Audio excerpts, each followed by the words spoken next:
About 6 years ago, history was made when FaZe was beaten by Astralis in a 16-0 game. And if you thought that match was bad, this one's probably worse.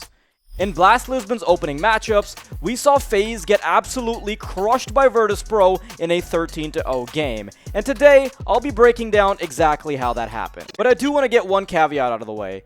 If you're using this game to judge FaZe's recent rebuild, well, you should probably take it with a grain of salt because one game isn't exactly representative of the entirety of a team's current form. But let's get right into it. So straight out of the gate, Virtus.pro are going to set a really solid precedent for how good their mid rounds are going to look for the rest of this game. So here, Flit is going to do a really good job on the lurk to stop information on long. After the initial punish, it may feel a bit too obvious to FaZe that this is a 4B and 1A setup from VP, so to avoid running into an over-rotation from FaZe, they cut off all audio information and they're gonna let FaZe suffocate for info for a bit. With FaZe having no information, they're forced to either take another gamble by pushing, or just play 2-2 and hope for the best. This gives VP a huge numbers advantage at whichever bomb site they go to. Now, I want to point out a tiny detail here as well. They're playing so calculated that even on the hunt when they're looking for the final player, they're going to use a flash to kill the final player. They're being cautious. Now, round 2 is nothing special, it's pretty much what you'd expect on an eco, but round 3 is where you start to see some of the polish in VP. The basics are maintained here, and this is something that is characteristic of Virtus.pro recently under Electronic's leadership. IC just holds for the long push, and as soon as they get the opening, it becomes clear that A is going to have minimal resistance as the player who pushed would have asked the others to rotate off as he has a bit more control. Now, round 4 is where everything starts to break down for FaZe.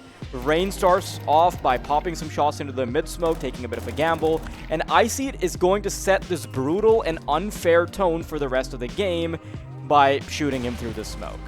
After this, I want you to pay attention to how nicely VP is going to play the mid-round details here. Electronic's going to push out from middle, and from FaZe's perspective, this doesn't look like a B split because there's no second fight coming in from tunnels. Because of this, a quick adjustment by VP to draw players from short and go B late instead is going to catch FaZe off guard.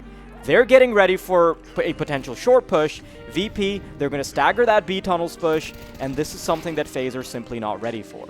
If you're FaZe, you're expecting the mid push to be accompanied by a tunnels push, and when that doesn't happen, you're going to start to think it's going to be something over towards A. Now, Virtus.pro is all too aware of the economy. They know that with limited weaponry on FaZe, somebody's likely to push, and it ends up being Karrigan solo. He's going to get punished for it. This is just great recognition of playing against a specific buy that FaZe is going to bring to the table, and they're going to leave the heroes with no chance to get creative on a weaker buy. And I'd also like to note that Karrigan is kind of known for some of his solo aggro mid endeavors on Dust 2, and being cognizant of this type of tendency is just a hallmark of knowing your opponent well. After much punishment and an initial shutdown in middle, FaZe are going to turtle up on bomb sites, and VP is going to continue to keep them guessing.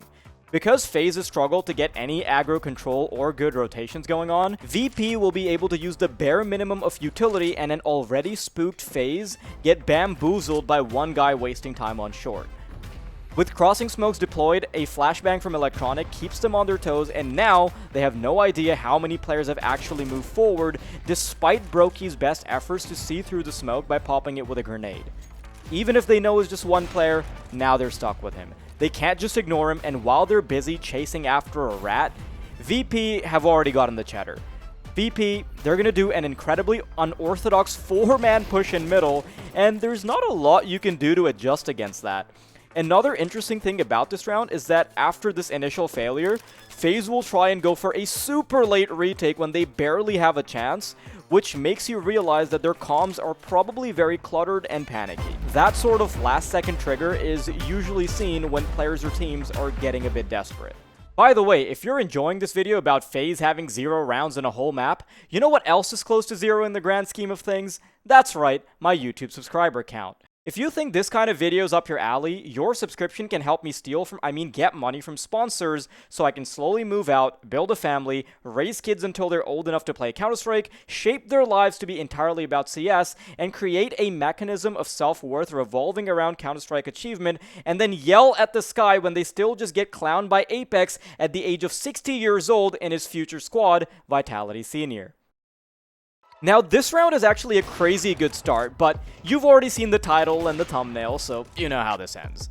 After a stellar couple of openings from FaZe and a good defense on the A site, the meat and potatoes of this round have not even began to be served. So, here's how it unfolds. Broky's gonna miss a crucial op shot because he's expecting mid and not tunnels after the initial util. Then the fact that Broky's killed with a body shot is gonna make Flit going to short a bit obvious, because remember, a headshot instantly shuts off your death cam, but a body shot is gonna let it linger for a bit. And despite the fact that they know exactly where he's going through the death cam, they end up accidentally giving him 2 1 versus 1s. Karrigan will get caught off guard by the initial jump spot, he's gonna lose the duel, and then despite the fact that Flit accidentally hits his scroll wheel on the second duel, he still ends up hitting the shot. This is an inexcusable and major fumble that has too many moving parts for FaZe that are breaking down. Now, round 9's a little bit better for FaZe. I've got to give them some credit here for what they're doing. After losing so many rounds from initial mid takes and pivots off of that, they do a great job at securing mid to minimize options for VP. But there's always a but with this game. You've seen the thumbnail and the title, so you know what's going to happen. For some odd reason, we see FaZe take 2 separate 1v1s and they'll botch them. This duel and this duel right here. Now, this is still recoverable. Remember, they're still up against one of the players being low HP, so while it is doable, a tiny bit of baiting here using a Molotov and a panic out FaZe means that Karrigan starts running for B with limited info and he'll get caught. He's worried about B, but that's a free kill and a round conversion. It seems like a common theme here is poor rotations from FaZe, some really good informational plays from VP, and a hell of a lot of advantages being fumbled when FaZe do have things under lock and key. I'd also like to give credit to VP here for having the balls to go for this play when there was so little time remaining on the clock in the 2v2. Now with this next round, if this game was a present, the next round would be the packaging. This round perfectly puts a ribbon on top of the narrative of the game with how poorly it goes down, and I think the caster's reaction does a great job of reflecting this. This should be totally impossible. It's not going to happen. 13 health. This will be the first round for FaZe, 100%. Rain gets a 3k and even dinks Electronic there at the end. He fully marinates the round for his teammates and FaZe just have to pop it in the oven. But Electronic being left alive is all it takes. Despite a crucial error from VP getting crushed by Rain, Electronic somehow ends up clutching it against 2 players with no HP to his name. Frozen still aware of it. Karrigan back turn. Molotov for the bomb, but Frozen smokes it. That's all good. Puts it down. He's going to try to push him. Kills him out. He doesn't have a kit. He can't find the bomb, and a 1v3 comes through. Oh, no. Yeah, that should have never happened. Now, round 11 is going to go by quickly with the Liege fumbling his spray. Pretty much nothing out of the ordinary with how the rest of the game's been going. But round 12 is where we see yet another huge fumble from FaZe. After fumbling multiple 1vx's, do you think FaZe have learned their lesson in this game?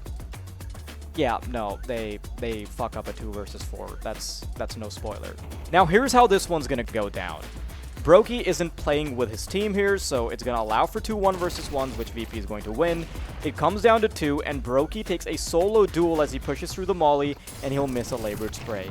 In this position, Frozen is left in a 1v2, where even as he's dropping down, he's going to make his position obvious with an audio cue, which means that both players can just get ready with the double peek on ramp, and it's pretty much GG from there. But it isn't. You didn't notice there's still a pistol round left. Now, if missed opportunities, fumble sprays, and botched clutches wasn't enough for you, there's more that this round has to offer. Despite a decent trade on middle, they're going to leave Pit completely unchecked, and they're going to get tucked into bed in 5 seconds by the USB flank. It's a complete knockout, and FaZe have been prime Astralist with no Danish people involved. Now, I know this was a rough game, but there's a couple of big takeaways here, so let's talk about that. One, it doesn't matter if you're the super team FaZe that's brought in the Superstar Liege. Communication breakdown and growing pains can happen to any teams at any level of Counter-Strike. And second, when you switch around roles, it takes a lot of time to adjust.